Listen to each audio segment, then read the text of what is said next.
What do you think the biggest misconception leaders have about AI? It can solve all problems and end world hunger. One thing AI can't replace yet. I would say human empathy. Biggest misconception that people have about AI. It's big and scary. It's just another tool in the toolkit.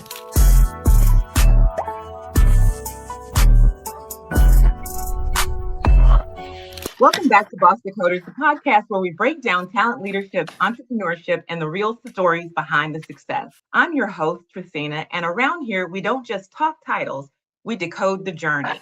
Now, let's get into it. Our guest today is just phenomenal.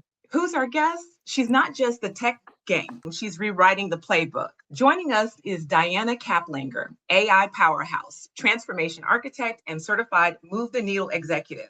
Diana, she's been named Woman of the Year in Tech. She's been named Adobe Executive Experience Maker finalist. Let's welcome to the mic, Diana Caplinger. Diana? Hello. Oh, and thank you, Tristina. Wow, thank you for the introduction. That really just made my morning, made my day. So thank you. Pleasure to be here. Pleasure to share insights and decode the journey. So decode my journey. So thank you. All right, awesome. I want to give you a chance to take a deep breath in and we'll dive into our questions. We were talking just a little bit before we got on air. We were talking just about what it means to be a woman in tech today and in the marketplace and all of the challenges that we have. Diana, tell us a little bit about your journey and how you got here. What brought you to today's conversation? It's kind of interesting. It's been a fun journey. It definitely was not linear. I consider myself a country girl from Tallahassee, small country girl from Tallahassee, Florida. I'm not small, I'm 6 feet tall. So but I say that is how I've always grown up viewing myself, whether that was wholly accurate or not. I am from Tallahassee, I'm an Army brat. And so for me growing up, particularly after my parents got divorced, something that I've always wanted was financial stability. And I wanted access, exposure, and my own money, quite frankly. And so that's what led me to technology. It was the third major that I ended up majoring in at my time at Florida A&M University, the best HBCU, just have to say that. Oh, no, ma'am. But HBCU's in the house. The best homecoming in HBCU and marching band. Okay. This band would get us, but go ahead. I couldn't resist. I couldn't help myself. So I say that to say, because, you don't always know what you don't know. But I got to a point in undergrad. I put myself through college. I worked full time and put myself through college. And so first major was journalism, then therapy, pre-physical therapy, and then computer information systems. And when I changed to computer information systems, my mom was like, I didn't see you wearing a lab coat every day. And I'm like, why did you let me waste money when you're not paying for it and time, measuring and stuff that wasn't be a good fit for me? And I like to show up authentically. I've always had flair. Like I said, I'm 6 feet tall, barefoot. So I'm one of those people that was always hard when I tried to fit in and look like everyone else, whether skin tone, whether being a woman versus a male in tech, I can't. I just really can't hide who I am because in heels, I'm 6'2". And so what I had to learn through a number of different things in life is I really didn't fit in, even though I tried to. So when I first started working in banking, I wore the navy in black suits. I did all the things to try to assimilate as best I could, but it didn't work. And it took up too much mental real estate instead of me focusing on how to really be the best person in the role that was in at the time. And so with that being said, learning how to embrace who I am and find and create my own lane, because the lane didn't exist and I wasn't going to fit in anyway. I started off as a programmer. I used to program at NASA back when I was at FAMU. I was a business analyst for Ford Motor Company before I started full time and moved from Tallahassee to Detroit. So with those different types of environments, most people didn't look like me. Most people didn't have my experiences. Most people didn't come from where I came from. And I had to learn how to embrace that as a unique ability and how I could show up in the world and show up in the spaces that I was in and apply it to problem solving and improving lives. I love that. And I see your uniqueness even today in your very beautiful collar on your shirt. And I love that you were able to show up as yourself. How did you pivot that way? How did you make that decision? Was it a meeting or something that you were in? How did you come to the realization that, you know what, I'm not just cookie cutter. I'm Diana. I got to be Diana. Yeah, it was a little bit of, I would say, bite-sized nuggets at a time. So when I moved from Detroit to Atlanta and I worked for a mortgage company and then I worked in consulting, and I've always looked young. I never looked my age. Never in my entire life have I looked my age. I mean, my face doesn't change. And I say that because I started in consulting. I've always wanted to be a consultant. So I started in a smaller space consulting company, and it would send my profile. And I would talk on the phone with people, and this is really before we start using Zoom and Teams. And I would get there, and I've actually had people telling me like, oh, I thought you were like a white Italian woman, or I thought you were some other identity than what you showed up being. And what I learned was a couple of things. My profile before they met me sold them on me. So I learned very young the power of certifications and education, particularly having the paper to prove that you know what you know. Because a lot of people, particularly then, they met you on paper before they met you in person, or they met you verbally before they met you in person. And then two, when they did start meeting you in person, they didn't know how to engage and interact. So some of the things I started doing is every day I was listening to in the top news that they would share on NPR. I would also watch SportsCenter every night and listen to the replay of SportsCenter in the morning while getting ready. That way I always had topics to talk about that were relevant regardless of who was going to end up being in the room with me. And I learned through those practices that I could still be relatable, because what happens, diversity is because people don't know how to relate. So becoming relatable, and then also showing people, no, like I hunt and fish with my dad. My dad was in the Army for 26 years. Oh, my dad was a Marine. Or, oh, no, I love fashion. I just wear this black suit because everybody else wore a black suit, but I really blah, blah, blah.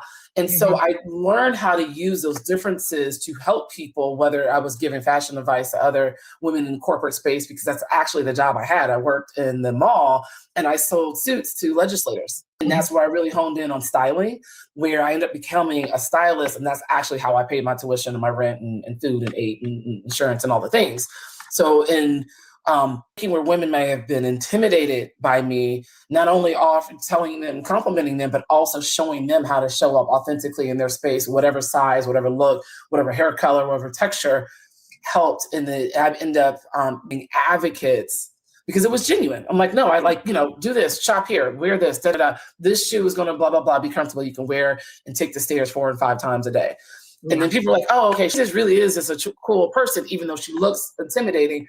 She really is this cool chick that really is trying to be helpful. Or she's a chick that actually does know sports, because my brothers played sports. I ran track and did the things where society teaches us to hide pieces of ourselves. And I learned how to hone in to share pieces of myself to then be more relatable. And then we can get past the surface, superficial, and actually get to the work that needed to be done, but also learn how to use it to cultivate deep standing relationships that I still really maintain today. No, I love that, because we actually are more alike than we are different. I mean, I think that's what happens, is what you said. If we can find those commonalities, like you did your homework. Like before you went into work every day, you did your homework, and your homework isn't always about work. Sometimes your homework is just about life. That's a great tip. It's funny, we have so many things in common when you're talking. It's just funny to me. You talked about working at the state legislature. I worked at the state legislature when I was in college.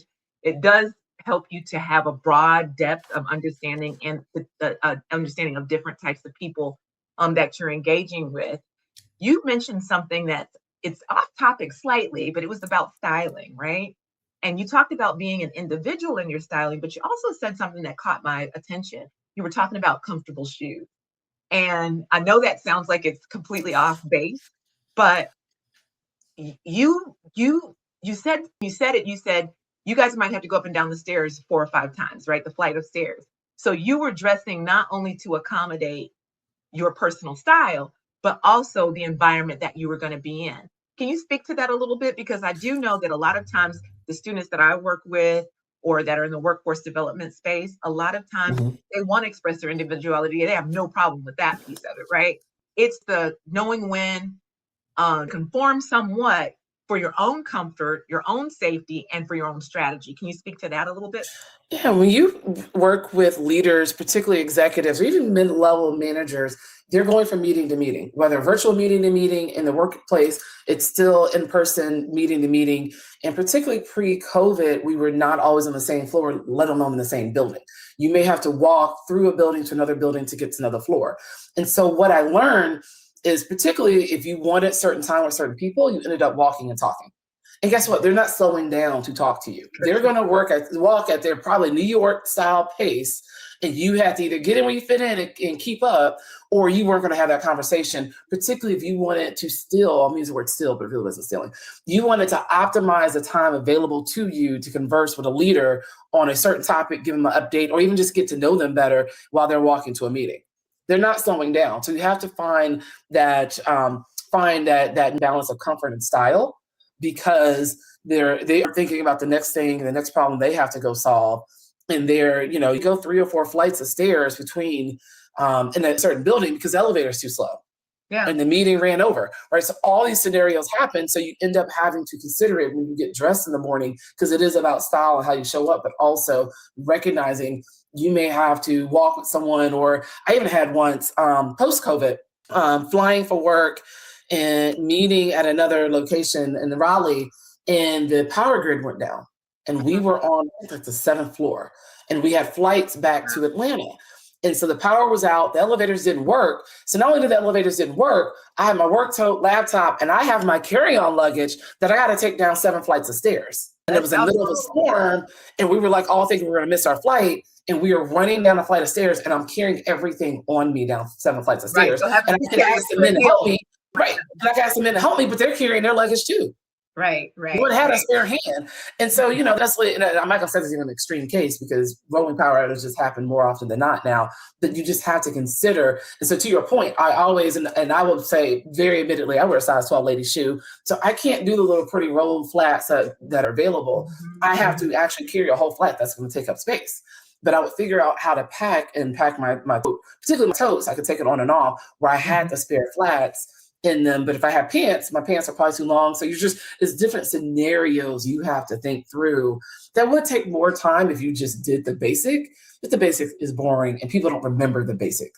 That's right.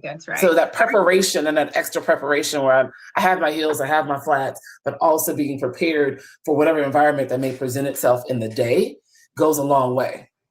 Yeah, no, I totally get it. I just being at the Microsoft office over in Atlanta, and I had on heels, and they're not friendly. So that's great advice, is that you should always be preparing. And again, you did your homework. You knew the environment that you were going into. You didn't know that, of course, that a storm was going to happen and that you're going to not have power, but you did know that I need to be comfortable. I need to be able to adapt. So that's great. That's a great scenario to share with the students. I appreciate that. Talk to me a little bit about how you lead today, and how we talked about Woman of the Year. I mean, I could think of Women in Technology. You won that one. I think you also were recognized by Atlanta Business Chronicles. I mean, you have definitely been recognized for attributing to the women in tech and the space that we're in. Can you speak to me a little bit about what shaped your ability to navigate that and to elevate to that level? Yeah, so for me, the undercurrent was a couple of things. One, getting more people that look like me into spaces that I was in, because isolation at the top is real. I know people say it's lonely at the top, and that is real. But then also recognizing the power of economics, and when people it wasn't that people weren't smart, they just didn't know what they didn't know. So helping to provide exposure, saying this is a path that's available to you, or you might have majored in X. I tell you leaders I work for that has psychology degrees, English majors. So it was less about, okay, maybe you major into something else, but technology can be an advocate to help you learn technology and work in these spaces. If you're great at managing people, you may make a great scrum master or project manager. If you're great at tinkering, may make a great developer. But connecting those dots so people can understand these different avenues and paths that are available. So the driving force for me was helping people understand, hey, there's money to be made in non-traditional backgrounds coming to work in this technology space, because technology really is for everyone. And the more diverse thought that are at the hands building the technology, the more successful it is. And there's a lot of data and figures that support that. And then also getting people more into the pipeline and at the leadership levels that can the end product of companies and actually build economic wealth for their families and for their communities as well. With there being so many women, we talked about this a little bit earlier, is that there's so many changes that are happening in the economy right now and that are actually affecting employment. And so you were just saying people having the opportunity to kind of lives through transformation and actually finding the path, right? Tell me how you think a person who maybe recently is completing a certification program or is trying to re-enter the work space and their job no longer is relevant, or the job that they had in the past isn't relevant, but they have skills that may be transferable, how they might pivot their career in order to, or jumpstart that pivot, should I say? Yeah, I would say two primary things. Today, more so than probably even the past, is relationships. Relationships always been relationships over tasks when you're at work and you're working. But really, to get those roles, to learn about those roles, particularly before they're posted, is relationships. Are you going to the user group meetings? Have you joined the different local community SharePoints or Microsoft or ServiceNow groups and going to their meetups in your local city to meet other parties who may be in the same role or maybe a hiring manager? So it's definitely getting out and meeting people, or at least digitally meeting people so they know that you're who you are and what your interests are and what you're interested in. The other thing I would say is using generative AI to help tell you where you should be if you don't know, and also telling you how to create that plan to get into the role that you're interested in. Generative AI, a lot of people talk about it. A lot of companies are shedding roles because generative AI can do some of those tasks. And it's getting there. I mean, the latest figure from 2025, $13 billion in revenue is what generative AI has been attributed to generative AI, but companies in trillions. So we know it's not quite there yet.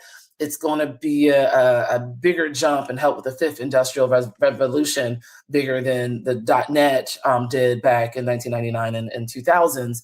But we also need to learn how to use it on a personal level to help ourselves. So I tell people, whether you use your voice or you type it in, and maybe you're not the best at writing prompts, play with it.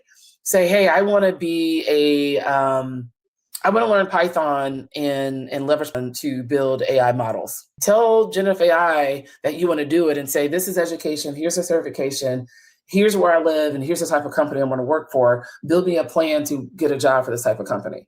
Tell me who the key people are that hire the most at that company. Tell me where companies different events for entry-level employees. Mm-hmm.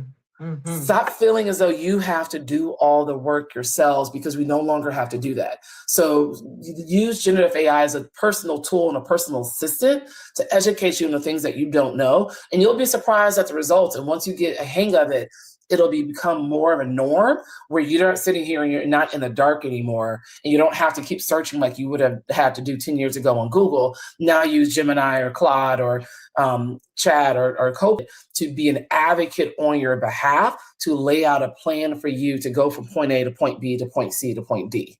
No, I love that. What do you think is the biggest misconception that people have about AI right now? It's big and scary. It's just another tool in the toolkit. Carpenters have hammers. Everyday people, we now have generative AI. It's just another tool in the toolkit. And it's only as good as you feed it, right? Because we know hallucinations are real, where it creates something because something doesn't exist. We know that it's telling people, it's becoming emotional and psychological relationships, building emotional and psychological relationships, that it's giving false and not healthiest advice. So we know those things exist. So you have to pivot your thinking. Just think about it as another tool in the toolkit. You got a mouse, a laptop, a keyboard, you got generative AI. And no, it's not as simple as a mouse or a hammer or a keyboard. But when you think about it in that term, if I'm going to go build a shed in the backyard, I need a hammer. So you got to think about it in simplistic terms to help you get more comfortable. And as you get more comfortable, you'll engage with it in a way that you would if you're going to go do anything else in life. No, I love that. I love it. I love that you compared it to two things. One, that this is, first of all, you said it's the fifth industrial revolution. Industrial revolution. I was going to say it the opposite way. Industrial revolution. So it is just another change, another iteration. And I think I've heard people say it's the end. I'm like, it's a tool. And I thought about .NET and how we all know how beneficial that was. There was at one point where it was booming, and then it kind of, shifted. And I mean, we see that coming with AI too. It'll shift.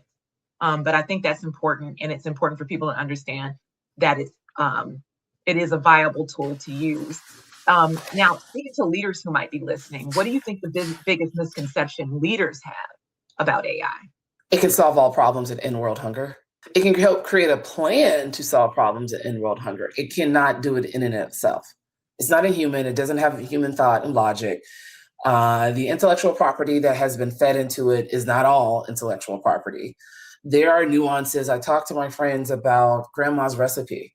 There's certain things that I have different communities of friends where we're like, we are very purposeful and intentional not to feed certain things into these large language and small language models because we don't want it to know. So Right. example I gave recently is you might need a recipe for macaroni, but macaroni pie and macaroni and cheese, for anyone that's Caribbean, they're different. They're not the same. Macaroni and cheese is a very much a Southern US dish. Macaroni pie is very much a Caribbean dish in unique context to understand the nuance between the differences. And that's where that human thought and logic, and not only just human, but regional, right? There are things that someone from Ohio knows and does that may be different from someone that's in Atlanta. So yes, some of that nuance has been fed into these models, but not all of it. And so for leaders, we have to be aware that you still need that human in the loop to help apply that logic. And sometimes that logic can just be empathy based. Right, right. Because again, like you said, it is just pulling in aggregated information, and sometimes the information that's been fed is inaccurate. I've had conversations with AI before where I'm like asked, and I'm like, wait a minute, let's go to logic, right? Let's reframe. In fact, it was a question about it's my what ISM ITSMF, ITSM. Information Technology Senior Management Forum. Yes. Actually rang the opening bell at the NASDAQ. Yeah, right. Closing bell. I'm sorry. Yeah, I've done both. I've done stock exchange and I've done closing bell. I'm very happy about that. Yes. So talk a little bit about that experience, because it is a huge experience. What you felt like, how you got there, just an interesting tidbit about you. But then also, once you express how you felt and what that experience was like, so folks can visit your LinkedIn page, the beautiful photo of you there. But share with me what was the thing that helped you get there and how it helped you to have that experience. So I will actually start with my introduction to ITSMF, Information Technology Senior Management Forum. A former CIO, actually the former CIO of SunTrust back 11 years ago, they were having a symposium. ITSMF was having a symposium in Atlanta, and he decided to sponsor about 2 of us to attend, and he picked me and one other gentleman to attend the symposium. And back then, pre-COVID, there were ones a quarter hosted by different organizations in all over the United States. And my first introduction to a symposium, I sat in there, and it was like my first week being at FAMU. And I was like, oh my God, there are so many of us. And we look alike, but we don't look anything alike. And we're smart, and we're brilliant, and we're beautiful. And my brain was like, I'm at home. Because I had not heard of them, nor had I been in a space where there was just a plethora of people that look like me at all levels, different experiences, network engineer, developer, corporate executive, partner, managing director, all these different roles, chief inclusion officer, and I loved every second. And one of the things that have made me highly successful is I consider myself a sponge. So if you put me in any environment, I'm going to soak it all up. I'm going to soak up every bit. And I attributed that to moving every 3 to 4 years. And my dad was in the Army. I was in a different state. So I had to. It was a survival skill for me to learn how to get home, how to navigate a new city, how to meet friends, how to be in very foreign, whether, I was a few Black households that had 2 Black parents and everyone else was Polish or Vietnamese or what have you. You have to learn how to thrive. Regardless, whether it's corporate America, personal life, you have to learn how to thrive. That's what we're on this planet to do. So from that first symposium, I met as many people as I could, and I literally just soaked up as much as I could. And I have been engaged ever since that. I think that was a spring symposium in 2015.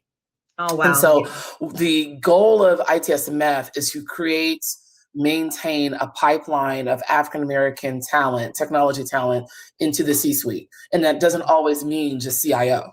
It really does mean C-suite. So they have different academies, management academy, executive academy, entrepreneurship academies, Emerge Academy focused on women, Elevate focused on men, really live out that purpose. And the organization turns, I believe, 30 years old this year, and they're still doing that today. So I go back, I speak to women about branding and showing up a purpose and power in the workspace and how to leverage that different skills, and how you visibly show up and how to just believe in yourself and not fall to feeling unworthy or having imposter syndrome. And, just sharing my life stories and the ebbs and flows that I've gone through, that it is a safe space to have that dialogue, to be in a room with people who look like you, who a lot of them are the first that ever went to college. And they've gone from the first in their family to go to college to running an organization with 6,000 people. And that's where that isolation I talked about, where you can build those relationships and not feel isolated. I can talk to someone about a job offer, whether it's good or how to navigate a higher salary. I could talk to someone on how best to exit an organization. I can have a conversation and say, hey, I need to hire 3 people. Let me go to this community and look to them to hire. I can have about different organizations like Perscalis, who are helping people who may work at the mall, retail in the mall, get educated on ServiceNow or Salesforce, and go and now make 3 times the amount of money they were making before and working a corporate job. Yeah. That's amazing. Actually, as I earlier, when you and I were just chit-chatting, I met you at an event. I can't remember specifically what. Oh, you were on a panel, and you were elegant and beautiful and tall and articulate and just brilliant. And I was like, you said, hey, give me a call if you ever need anything or you need volunteers. And you told me about ITSMF and so earlier when I didn't say the acronym right, y'all don't charge it to my heart, my brain, to my brain, because sometimes this menopause. But anyway. So right there with okay. So you had the organization to me. I've met several people I'm not a part of the organization, but I have met several people who are, and all of them have brought an economy of me to my life, shown me so much kindness. You especially, I felt like I was telling you earlier, I was in a room maybe once or twice and I just was not having the best day. And you just came with that bright, warm smile and incredible energy and lifted. That's a part of when you were talking about earlier, networking. That's such a key part of us as a community of women, community of IT professionals, community of all lift each other up, and a community of humans. Every time you see somebody who's in a situation where they're maybe not feeling like I'm dressed appropriately or have on I've said the right thing, or maybe I got off to a nervous start. Sometimes that little bit of tenderness or that little touch on the shoulder means so much. And I wanted to just personally thank you for that on this call, because that's what I see in you. And that's what I'd love to see our students achieve, is you can be at the pinnacle and be at the height of your career and still be human, still be fabulous, because you're still fabulous, and just bring an energy to any space that you're in. That's incredible. And what brought up the whole idea of ITSMF was that sometimes AI does hallucinate or is not always fed accurate information. And so I think when people are asking it probative questions, they need to make sure that they're asking it to do deep research, to make sure that these are verified sources. I had it tell me to use some product on my hair one time, and I'm like, what? No, I've never heard of this, right? And so I started asking other questions, and it said, oh, this source, oh, you're right, this is not an accurate source. So you have to ask probative questions, but don't be afraid to ask those questions and to position yourselves and to look at Diana as a good on what's out there. Let's move into rapid fire really quick. What's a mistake that taught you the most? A mistake that you made in your career? And I'm going to say I actually made it twice and it will never happen again. I am high empathy. I am the Pisces of Pisces. I'm not really emotional, but I'm very high empathy. And I have allowed where people recognize that I'm high empathy, where it didn't always work in my favor in the office place. And I'm not saying don't be high empathy, where the lesson I learned was not actioning fast enough on leaders on my team that I knew could not be as effective as I needed them to be. And what ended up happening is I end up getting bit because of it. I end up being punished because the leaders weren't as effective as they needed to be. I operate at a very high level, and I sometimes I can see the potential in people. And I mean, that's just the nature of who I am, and I'm a giver. And so there's nothing wrong with that. But when particularly in today's time, I tell people, you need to deliver, quite honestly, every 60 days. You don't get a year. You don't get 6 months. You need to be delivering every single quarter. You need to understand what expectations are. You need to understand financially and metrics wise, performance wise, how you're being measured and evaluated. And so it wasn't a matter of the team not hitting the numbers. It was a matter of 2 different instances where I had leaders that just weren't effective enough. They were fine as day-to-day operators. They could keep the train on the tracks, the trains can keep going. But in today's age, particularly at the level that I operate, you can't keep the train on the tracks. You got to build you need to build a new train line and then make it electronic and then make the train fly. All at the same time. Yes. And so, but the speed at which things are happening, I've had in both instances, none of that was in my goals nor that person's goals. Right. So never any performance reviews, never, always got a bonus payment, always got the things, never, ever. I've never in my life been on a PIP, never, ever, ever. But as to say, even though I was performing, layers above me may have not liked Billy Bob and thought Billy Bob wasn't as effective as they wanted them to be because of what they were responsible for. So that still reflected on me, even though the person were doing the job that was actually in their goals. So yeah. I'm sharing a couple things is don't just pay attention to what's in your goals, because usually 99.9% of the time you're being evaluated above and beyond what's in your goals. And your goals were written, and by the time you do your annual review, it's 12 months later, but the company's had 3 different CEOs and your manager may have had 6 different managers. Right. And being in the HR space, I was just watching something yesterday that was talking about performance metrics and how we kind of put ourselves in a box because you're like, oh, it's beginning of the year. Go ahead and write your performance goals. And like, you can't really write performance goals for a whole year in today's society. Number one, the things are changing so rapidly that you need to do it more in smaller chunks, smaller bites. Maybe it's looked at quarter, maybe it's looked at every 4 or 6 weeks or 12 weeks, where you're actually looking at it and saying, hey, do we need to pivot here? What's changed? Did we lose a part of our business? And has a taken place? Is new technology out? All of those things constantly cause people to check in. And you need to find you a sounding board that you can talk to, like you were talking about earlier, having people who you can identify and say, hey, this is what's happening in my business. This is my take on it. I don't know if you watched this show, Reasonable Doubt.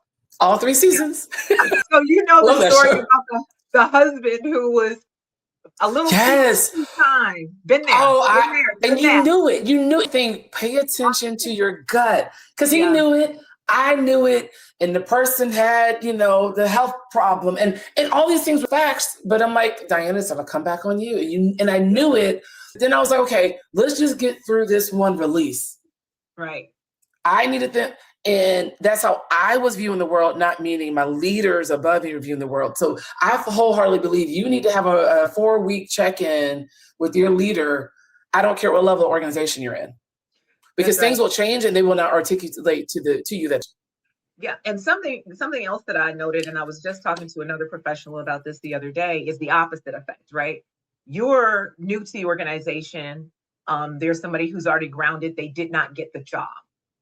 And you now have to deal with the repercussions of, and they're reporting to you. You have to deal with the repercussions of that decision that was made by leadership, and you having to downline manage that person, and how difficult and challenging that can be when those relationships are already there. Have you ever been in that type of situation where you've had someone who's already there?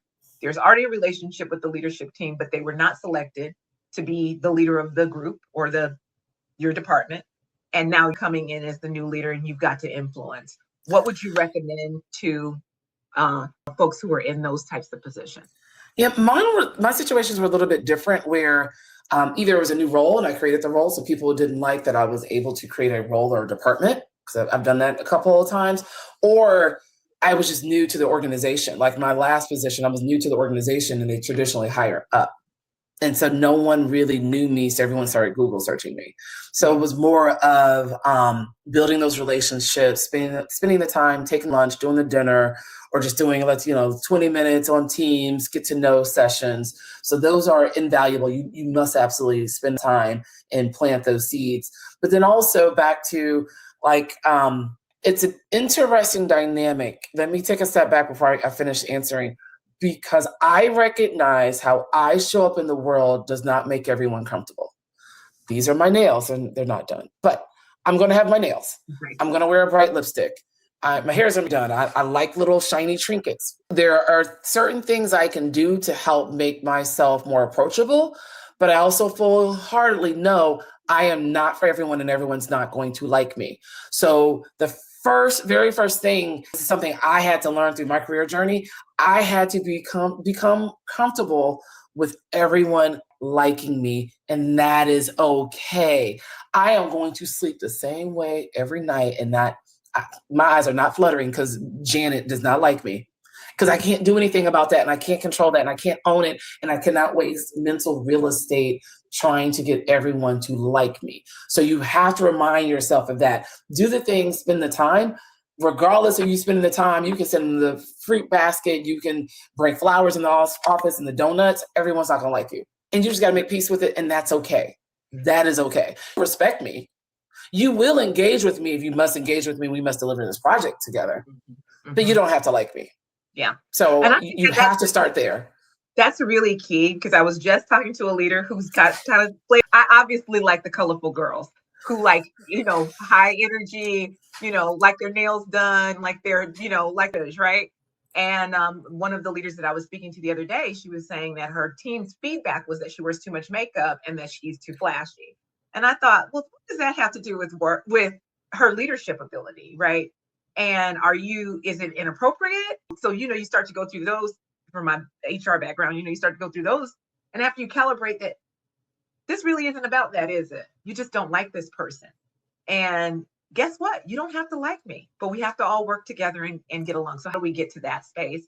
And so I think that's a good call out to folks to know, when you go into a new environment and maybe somebody doesn't like you, you're not necessarily vibing with them, try it first to make that extra effort, the extra, like you said, that extra olive branch. Maybe it's the, the let them eat. I mean, not let them eat cake.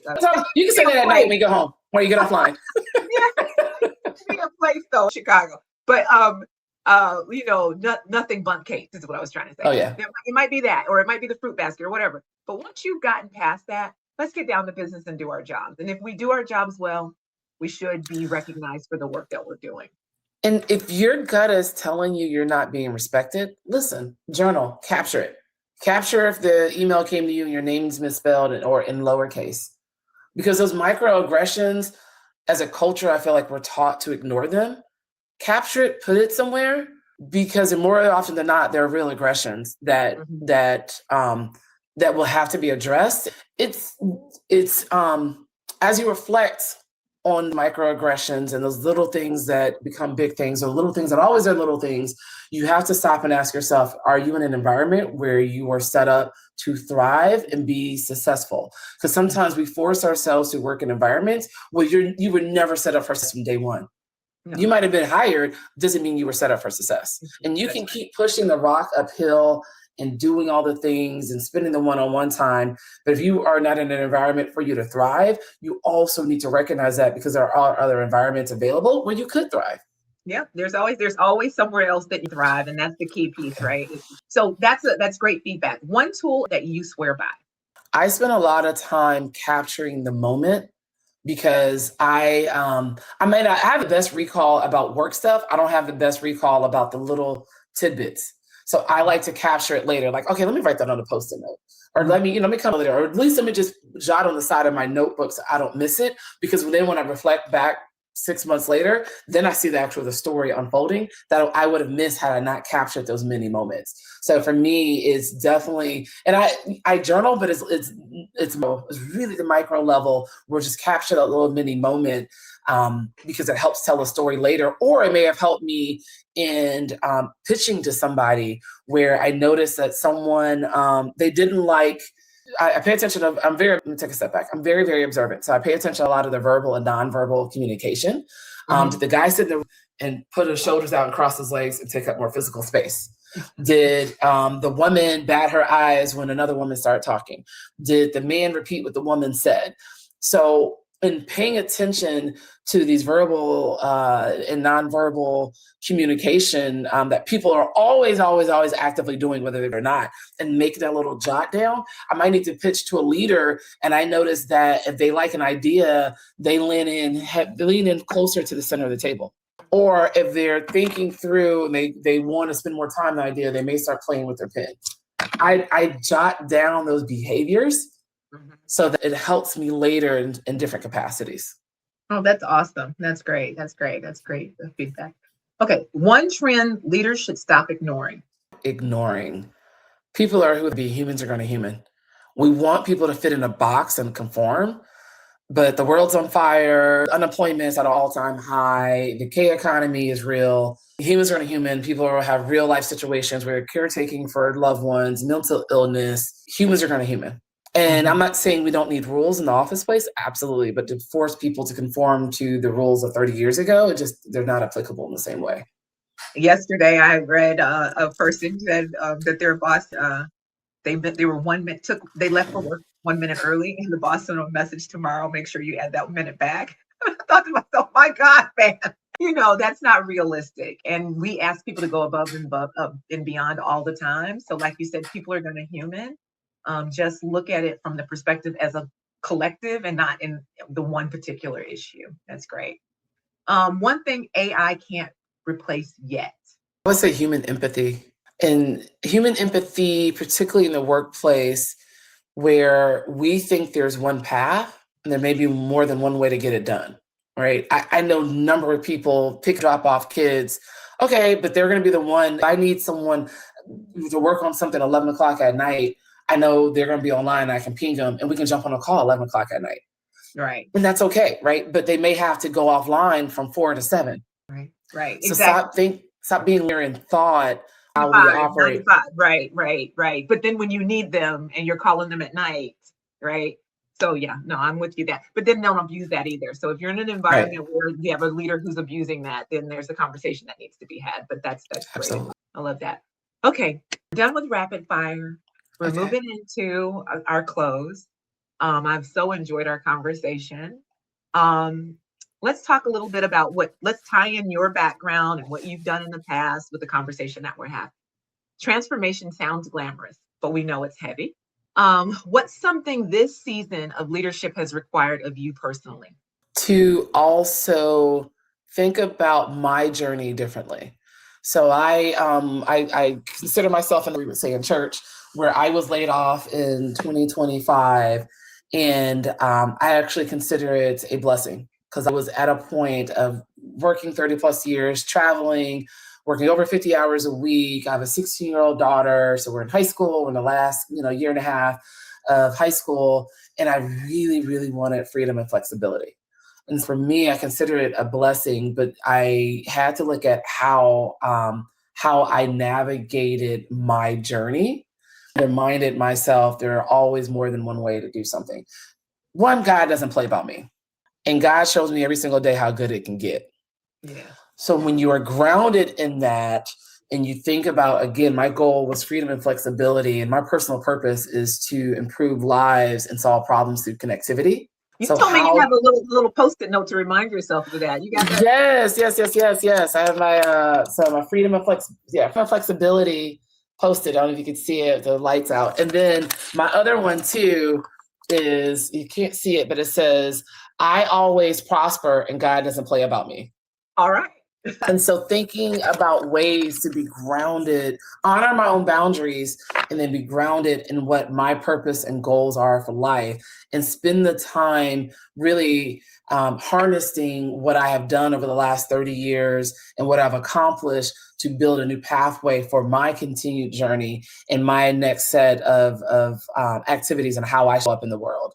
And so that's been fun. It's been a lot of fun having great conversations, and then talking to people who are like, no, Diana, I admire X about you. You know, you should go coach and teach other people X. And I'm like, I never even thought about that. It crossed my mind. And so it's been fun. And then just connecting with people, hearing where they're at, sharing information that I know that I don't think is valuable, and I forget is very, very valuable, because everyone hasn't accomplished what I've accomplished. And so spending that time in that space and really helping people, which is what I love, back to that high empathy, has been very rewarding for me. Yeah, that definitely. I see that in your energy every time I interact with you. So I can vouch that she is. All right. Before we close, can you tell people how to connect with you, support your work, or bring you into their world? Yeah, I am on LinkedIn. I've seen that you'll share my LinkedIn. I am building out my speaker, a YouTube channel, because I've spoken on a number of stages, and I thoroughly enjoy public speaking, not only on technology and financial literacy, but also motivation. Because a lot of times people just need that extra message to get going, because again, we don't know what we don't know. Your journey, you own your story, and you can create it however you want. I tell people, truly think about designing a life that you love. And what does that look like? You know, I can be the person in the button-up suit that people think, oh, she's this person, but you look behind me and you can't see my other pillow, right? I'm actually that whimsical digital, well, this person got a dragon over you. So this is actually more me than actually if you saw me walking through the airport. So what does that look like? And there's not a job that I can show up with this aspect of me, but you're going to get sprinkles of it as you engage with me, or from on your team, or I'm leading your team. And so today, it's a matter of really how I spend my time. How do I give back? How do I show up in the space? How do I help other people show up, and use my story to help people understand life is bigger than the bread box, and we really can thrive in this world. I own a couple of businesses on the side. I have a solar panel company, investor. I also own a vodka company. A lot of people don't know that. And so we are in Metro Atlanta. We're actually a global. We're out of Italy. We're made with the only wheat. Altamira, Altamura. So AltamiraDistilleries.com. We're made with the wheat in the world that has not been genetically modified. And it's a very exciting time, because we are a high-end vodka out of Italy. It's the only high-end vodka out of Italy. So we are in the same price point as Belvedere and Grey Goose. And we are in 3 episodes of Emily in Rome. So Emily, the first 4 seasons was Emily in Paris on Netflix. And we're actually in a couple of episodes of Emily in Rome on Netflix. And we have won a number of awards. We're in 4 seasons worldwide. We're in all the Yuppa restaurants in Atlanta. So you go, and a lot of people eat at Yuppa on the Beltline. So that is where I invest. And I spend a lot of time helping startups, leaders or CEOs of startups who have founded companies that used to work in corporate America, giving them insight. And then another way to support me is supporting through nonprofits. I am on St. Jude Children's Research Hospital on their Technology and Data Advisory Council. So I highly recommend supporting them, whether you do the walk, donating money, because truly they're out to end childhood cancer. And then support your local HBCUs. Their funding's not the same. Please, please, please donate to your HBCUs. I'd be remiss if I didn't say to explore and donate to ITSMF as well, because they are a nonprofit organization and they have tons of programs. You might find a program that's a great fit for you to help you in the next layer of life and where you're headed in your journey. It's awesome. That is awesome. I got distracted for a minute. I was like, okay, if the audience remembers just one thing from you today, what should it be?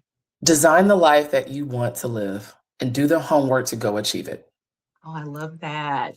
Do the homework. As you guys noted, she does her homework.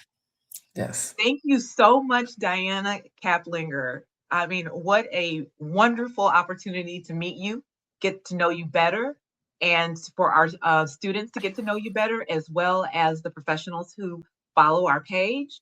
This has been another episode of Boss Decoders. We thank you for coming, and we look forward to seeing you on the next episode.